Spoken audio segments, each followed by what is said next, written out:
Hi guys, good morning. So இப்போ gen set கிட்ஸுக்கும் 2K கிட்ஸுக்கும் ஈஸியான வேலை எப்படி உங்கள் ட்வின் ஃப்ளேமை மேனிஃபெஸ்ட் பண்ணுறது, உங்கள் எல்லா ட்ரீம்ஸும் எப்படி மேனிஃபெஸ்ட் பண்ணுறது, இது வந்து நம்ம வீடியோஸ் போட ஆரம்பிச்சிருக்கோம். ஸோ அது எல்லாமே பாருங்கள். அதுக்கிடையில் இப்போ இந்த உங்கள் பர்சன் கிட்ட இருந்து உங்களுக்கு என்ன மெசேஜ் அப்படிங்கிறதையும் தமிழில் போட ஆரம்பிச்சிருக்கோம். ஸோ இந்த செலஸ்டிக்யூர் சேனல், செலஸ்டிக்யூர்னா மீனிங் என்னன்னா கியூர் ஃப்ரம் தி காஸ்மோஸ் அப்படின்னு அர்த்தம். ஓகேயா? ஸோ செலஸ்டிக்யூர் சேனலில் ட்வின் ஃப்ளேம்ஸ் இன் தமிழ் ஒரு பிளேலிஸ்ட் இருக்குது, ட்வின் ஃப்ளேம்ஸ் இன் இங்கிலீஷ்னு ஒரு பிளேலிஸ்ட் இருக்குது. அதில் போய் பார்த்தீங்கன்னாலே வீடியோஸ் எல்லாமே உங்களுக்கு அவைலபிளாக இருக்கும். அதர் லாங்குவேஜ் பீப்புள் எல்லாம் இங்கிலீஷ் பார்க்கலாம், தமிழ் தெரிஞ்சவங்க தமிழில் பார்க்கலாம்.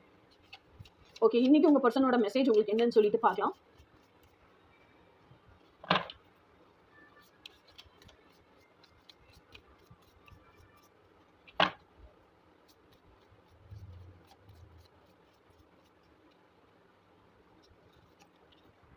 உங்கள் பர்சனோட மெசேஜ் வந்து பேஜ் ஆஃப் ஒன்ஸ். ஸோ உங்கள் பர்சன் என்ன சொல்கிறாங்க அப்படின்னா, அவங்க பேஷனை தான் ட்ரீம் லைஃபாக வாழணும் அவங்களுக்கு. ஸோ அவங்க பேஷனை ட்ரீம் லைஃபாக வாழ்றதுக்கு இந்த பேஷன் வந்து கரெக்ட் தானா, இந்த பேஷன் எனக்கு சாட்டிஸ்ஃபேக்ஷன் கொடுக்குமா, ரவுண்ட் தி கிளாக் நான் வேலை செஞ்சேன்னா இந்த பேஷன் எனக்கு எக்கனாமிக் ஸ்டெபிலிட்டி கொடுக்குமா, இது கரெக்ட் தானா, இந்த பேஷன் என்ன ட்ரெயின் அவுட் பண்ணிடாதா, இந்த பேஷன் வந்து என்னை எப்போவுமே மோட்டிவேட்டடாக வச்சிருக்குமா, இந்த பேஷன் வந்து எனக்கு எமோஷனல் சாட்டிஸ்ஃபேக்ஷன் கொடுக்குமா, என்னோட ஹோல் ஹார்ட் அண்ட் சோல் போட்டு என்னால் ஒர்க் பண்ண முடியுமா, இதெல்லாம் உங்கள் பர்சன் இன்னைக்கு ரிசர்ச் பண்ணிட்டு இருக்காங்க. இதுலேருந்து ஒரு தெளிவு நிலைக்கு வரணும்னு நினைக்கிறாங்க. So they are completely engaged in இதை உட்காந்து இன்ட்ராஸ்பெக்ட் பண்ணி கண்டுபிடிக்கிறதுல. So their focus and concentration is not in you, their focus and concentration is in அவங்களோட பேஷனை பற்றினது. இதுதான் இன்னைக்கான மெசேஜ். இனி நாளைக்கு மெசேஜ் நாளைக்கு பார்க்கலாம். Until then, bye.